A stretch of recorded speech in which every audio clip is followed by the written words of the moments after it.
ustedes, mis hermanos, que con la manito en el corazón han donado para construcción. Si ustedes fijan, hay parlantes nuevos, son chiquititos, pero son igual o más potentes que los grandotes que teníamos.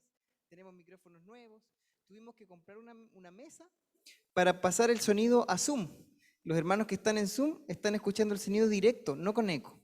Y eso es gracias a mi Señor y gracias a ustedes, hermanos. Les agradezco de corazón. Y bueno, vamos a abrir nuestras Biblias en Mateo. Vamos al mensaje de hoy. Está en Mateo capítulo 22. Mateo capítulo 22.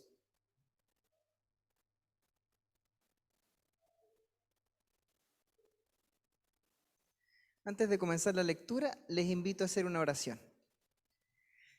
Querido Padre Celestial, estamos aquí, Señor, solamente para implorar tu presencia, que tu Espíritu Santo pueda gobernar este momento, Señor, gobernar nuestras mentes.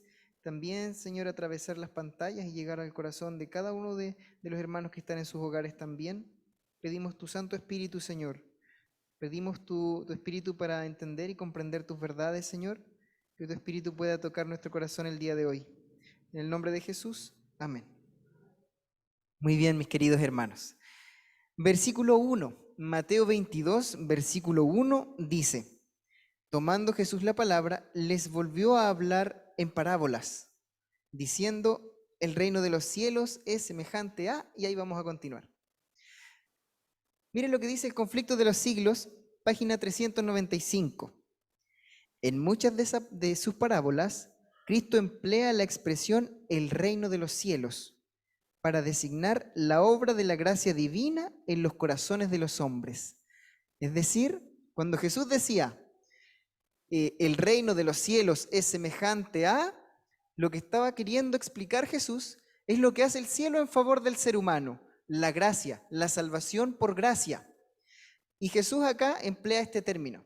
Jesús usa muchas parábolas, e incluso en Marcos va un poco más allá. Dice, Jesús no les hablaba si no era en parábolas. Entonces Jesús ahora va a contar una parábola. Y esta parábola, como dice, el reino de los cielos es semejante a, Jesús les va a enseñar salvación por gracia detrás de esto que les va a contar. Y aquí viene el versículo, voy a leer del 2 al 6. El reino de los cielos es semejante a un rey que preparó un banquete de bodas para su hijo y envió a sus siervos a llamar a los convidados a las bodas, mas estos no quisieron venir. Volvió a enviar otros siervos diciendo, decid a los invitados, mirad, ya he preparado mi banquete, mis toros y mis animales engordados han sido matados y todo está a punto, venid a las bodas. Versículo 5. Mas ellos, sin hacer caso, se fueron, uno a su labranza, otro a sus negocios, y otros, echando mano a los siervos, los maltrataron y los mataron. Esto, hermanos, es un periodo histórico muy grande. Jesús va a explicar una parábola en un tiempo muy largo, incluso hasta la venida de Cristo. Y esta parte, hermanos, es un paralelo con lo que estaba pasando antes. El Señor había enviado profetas al pueblo de Israel.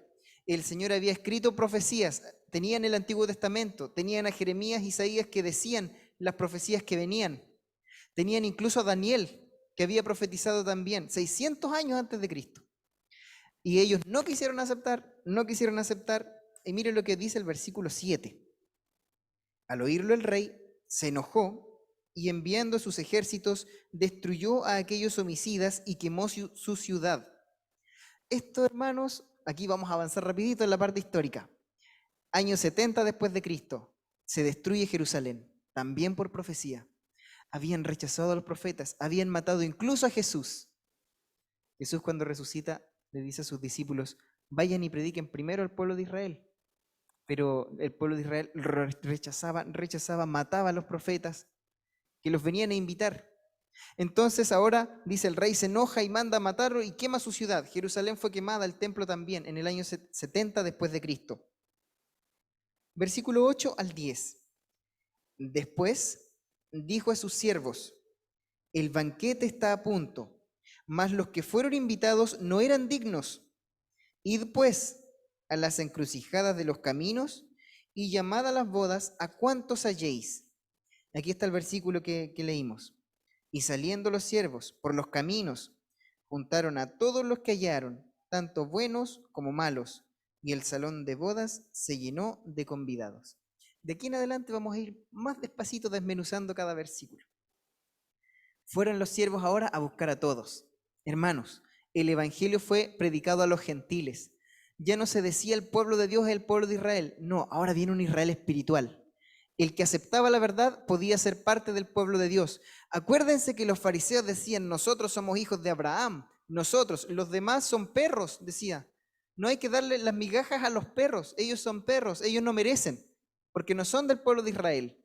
Eso habían tergiversado el evangelio. Ahora dice, el evangelio es para todos. Vayan, prediquen. Y acá dice, tanto buenos como malos. Es lo que hizo Jesús.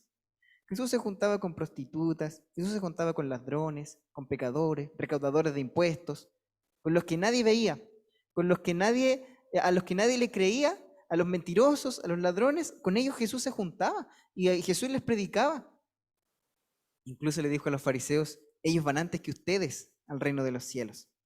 Entonces, mis hermanos, yo quiero que ahora, en este momento, usted se ponga en el lugar del invitado, porque dice, todos van a ser invitados, vayan a buscar a todos, vayan por los caminos, vayan en las encrucijadas, dice, de los caminos y inviten a todos, buenos y malos, todos. Usted póngase en el lugar del invitado, no hay nadie que quede fuera, nadie queda fuera. El salmo preferido de mi esposa es el Salmo 139. Es muy lindo ese salmo. Yo le invito a que lo lea algún día, esté en su casa, tranquilo, lea el Salmo 139. Dice, omnisciencia, omnipresencia y omnipotencia de Dios. Y aquí David está diciendo, Señor, si yo me voy al cielo, ahí estás tú. Si yo bajo al Seol, ahí llegará tu mano. Si yo tomo las alas de los vientos y me voy a los confines, a donde termina el mar, ahí llegarás tú y me sostendrás con tu diestra, dice David. Él sigue diciendo después, dice, antes que yo hable, tú ya sabes lo que voy a decir, tú me tejiste en el vientre de mi madre. Y David dice en otras palabras, Señor, yo no puedo escapar de ti. En todo lugar donde mi pie pise, ahí estás tú. Las tinieblas no me pueden esconder de ti, dice David, porque las tinieblas, la oscuridad, para ti es como el día.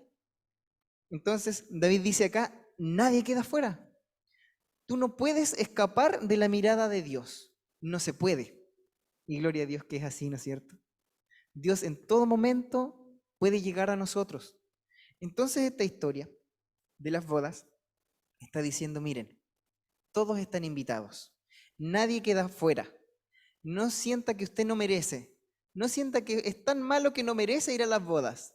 Vamos a hablar luego qué es la boda y qué es el vestido. Sigamos, versículo, se me cambió la página, versículo 11. Y al entrar el rey para ver a los convidados, vio allí a un hombre que no estaba vestido con traje de boda. ¿Sabe qué? La costumbre de ese tiempo, de una persona adinerada o de un rey que invitaba a la fiesta de bodas, no solo te llegaba una invitación, sino que con ella te llegaba el vestido. Tenías el vestido de bodas. La primera pregunta, vamos a ir al templo presencial, y alguien me dice, ¿y qué me pongo? Lo primero, ¿cierto? ¿Y qué me pongo? Te llegaba la invitación y te llegaba el vestido de bodas. Una preocupación menos, un problema menos. Es que imagínate, eran las bodas del hijo del rey. No podías ir con cualquier ropa. Entonces el rey envía la invitación, envía el vestido de bodas, porque esa era la costumbre en esa cultura, en esa época, y todos eran iguales. Si tú ibas a las bodas del hijo del rey, ibas vestido, todos estaban ahí vestidos como millonarios. No había nadie menos. Eran todos iguales. ¿Se imaginan cómo será haber ido con otra ropa? No, yo rechazo el vestido que me envió el rey, voy a ir con otra ropa. Sería un insulto para el rey, para el hijo y para todo el reino. ¿No es cierto? Con eso en mente, mi hermano, el rey te mandó la invitación, el rey te mandó el vestido, el rey hizo toda la provisión, ¿Qué había que hacer? Ir, nada más. Ni siquiera gastar en ropa para ir, no, ir nomás, pero con el vestido del rey. Versículo 12. Antes. En el versículo 11 dice que el rey llegó a ver a los invitados. Antes de que comience el banquete, antes de que comiencen las bodas, llega el rey a mirar, a confirmar, a vigilar. Llega el rey a cerciorarse de que está todo en orden, y ahí es cuando ve a un invitado sin el vestido. Entonces, antes de continuar, vamos a ver qué significa esto. ¿Qué significa la boda? ¿Qué significa el vestido? ¿Por qué es tan importante estar con ese vestido? Y hay un paralelo muy lindo en Apocalipsis. Ustedes saben, mis hermanos, que Apocalipsis es un libro muy importante, estudiar sobre todo en nuestros tiempos. Apocalipsis 19,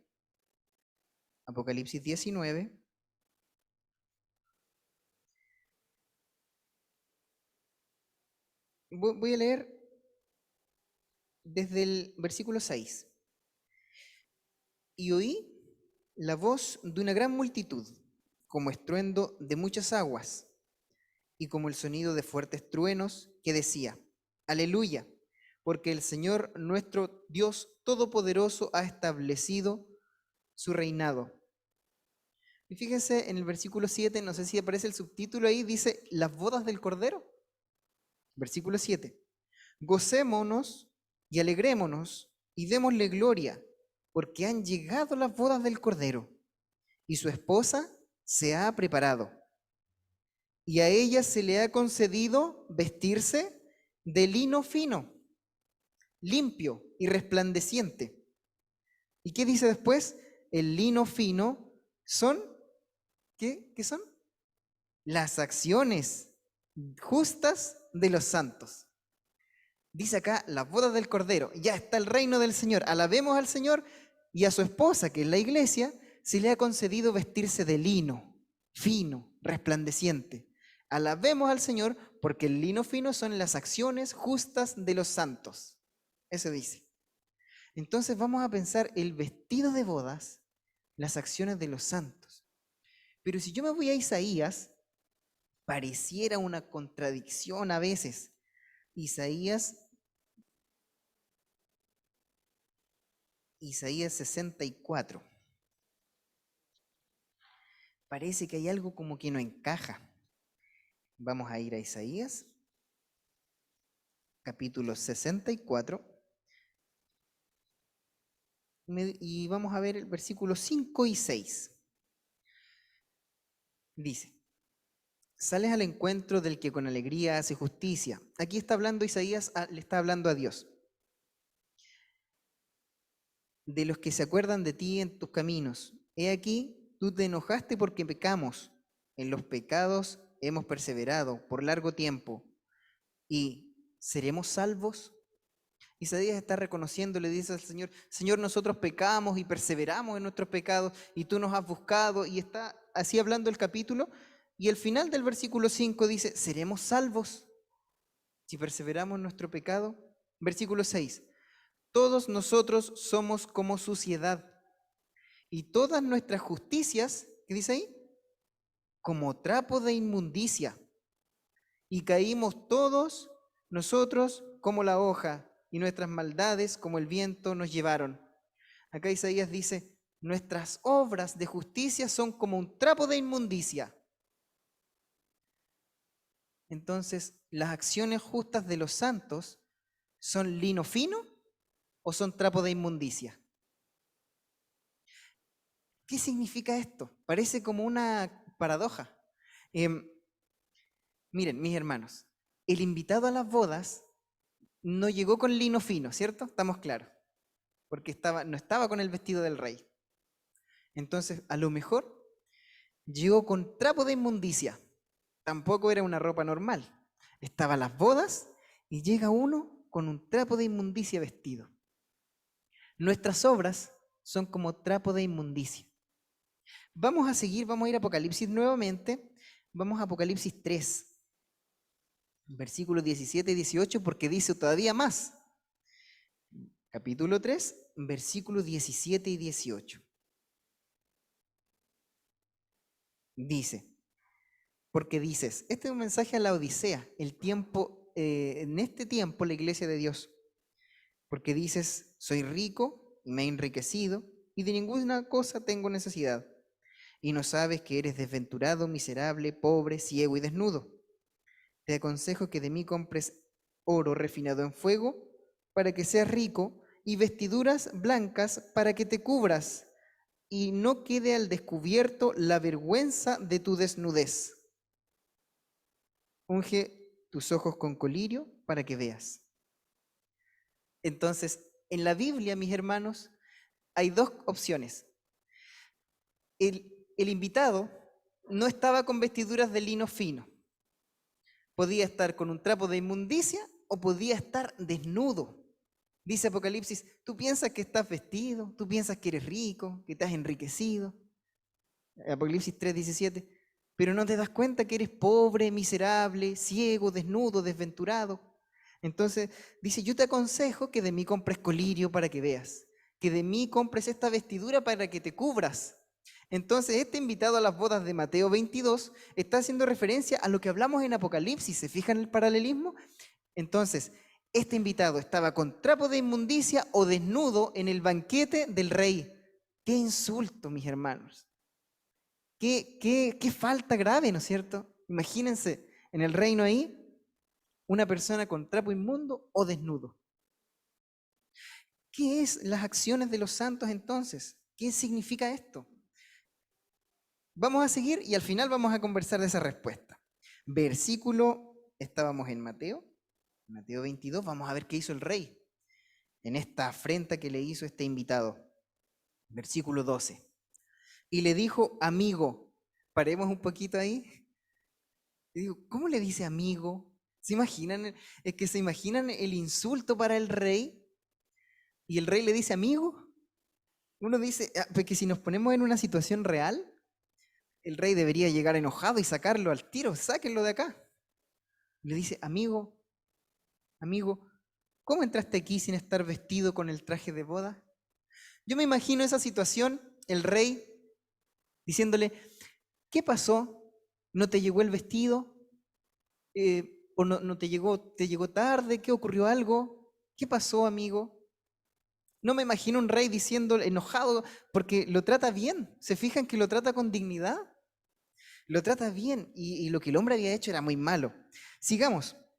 Mas él enmudeció.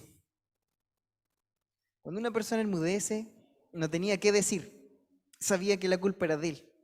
Sabía que el vestido le había llegado, pero él no quiso ponerse el vestido.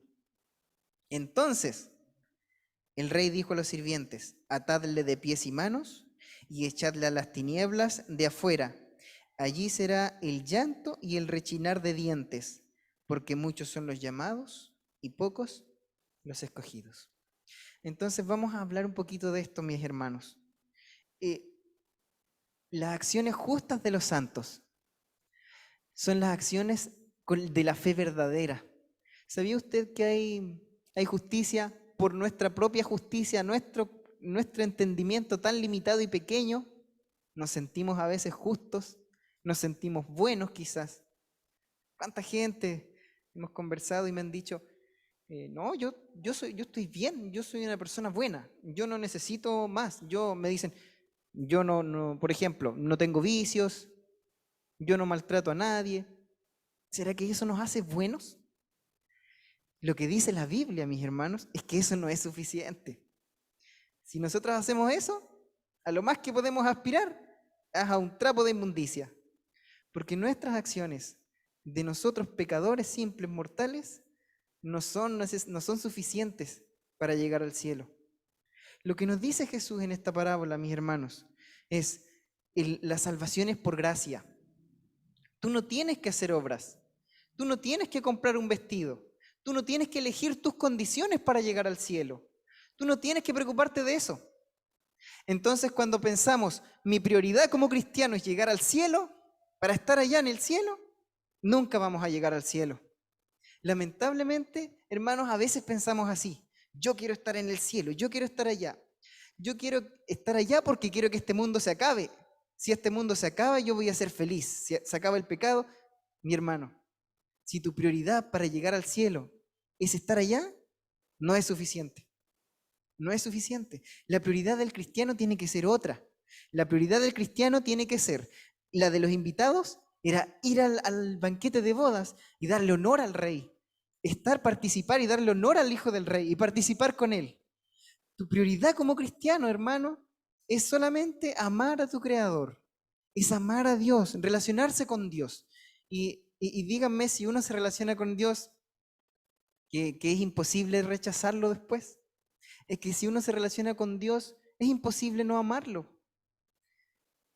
Entonces, si nosotros como cristianos queremos llegar al cielo, que sea para estar con Dios, que sea para estar con Él, para darle gracias, para abrazarlo por todo lo que hizo por nosotros acá en este mundo, y no para terminar con el pecado, incluso no para reunirse con nuestros seres amados que fueron al descanso. Eso viene por añadidura. El Señor nos ama tanto que nos va a dejar reunirnos de nuevo con nuestros seres queridos, estar allá con Él, disfrutar, no más llanto, no más dolor, nada más, solo felicidad. Pero eso viene como añadidura. El cristiano debe querer estar en el cielo para estar con Jesús, para estar con Dios. Entonces, mi hermano, vamos a ir terminando. Yo no sé la hora que es, porque mi celular está ahí y el reloj está malo. Pero vamos a ir terminando, vamos a ir concluyendo. Hermano mío, como una lección en este sermón, no busquemos nuestras condiciones para ir al Señor. No pongamos nuestras condiciones, porque nosotros nos equivocamos, decidimos mal. Entonces busquemos al Señor, pero con su condición, en su día santo, como Él quiere que lo adoren, no como yo quiero adorar, no como me conviene más a mí. Busquémoslo como Él me pide. Eso es ponerse el vestido de bodas. El Espíritu Santo es quien realiza las acciones por nosotros. Por eso Pablo dice, ya no vivo yo. ¿Quién vive en mí? Cristo vive en mí. Y lo que ahora vivo en la carne, lo vivo en la fe del Hijo de Dios, quien me amó y se entregó a sí mismo por mí, dice Pablo. Entonces ya no vivo yo. Ojalá, mi hermano querido, algún día podamos decir eso.